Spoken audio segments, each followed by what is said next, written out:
All right, now I'm going to take you to the Antarctic. So we fly first all the way down there, and then down to the very tip of Chile. This is Punta, Chile, which is in Patagonia. And that's where we catch the ship. We get on the ship, and we take it across what's called the Drake Passage. If you get seasick, you might actually want to avert your eyes. Once we get to Palmer Station, we go out and we sample these different, this sort of grid of stations. And we also visit some penguin colonies. And we're looking at this kind of gradient down the peninsula because in the northern part of it, the northern part of this peninsula has experienced the most warming. One of the most dramatic changes is in the penguin populations. And this is the penguin populations near Palmer Station. And this is the Adelie penguin.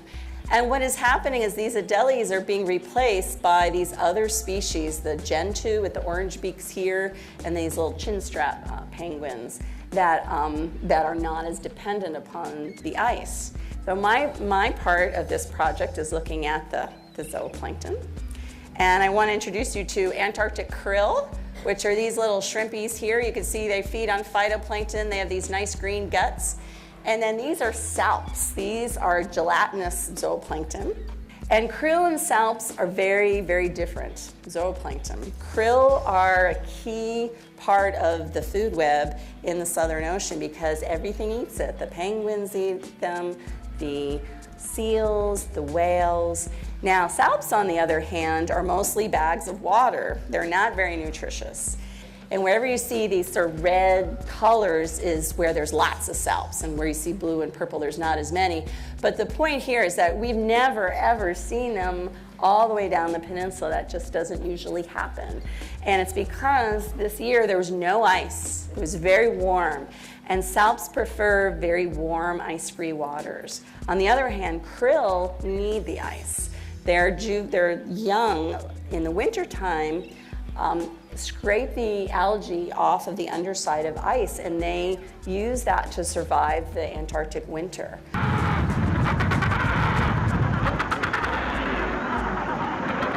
that stuff you see on the ground, that sort of pink, is penguin poop. And it's because they're eating krill. But they are cute. You can't deny that. So that's one of the possible consequences for a shift in zooplankton is these consequences for the food web, the things that eat the krill. So the different kinds of zooplankton produce different kinds of poop. And in my laboratory, we have the rare and enviable ability to identify poop from different kinds of zooplankton. And zooplankton pellets can be used in other ways, and this is one particularly creative way. You can make a name plaque for the door of your office, as my graduate student did for me. And so that is my name spelled out entirely in zooplankton fecal pellets. And I still let her graduate. I have to tell you that. This is what you do late night in the lab when you're not sure, getting a little tired.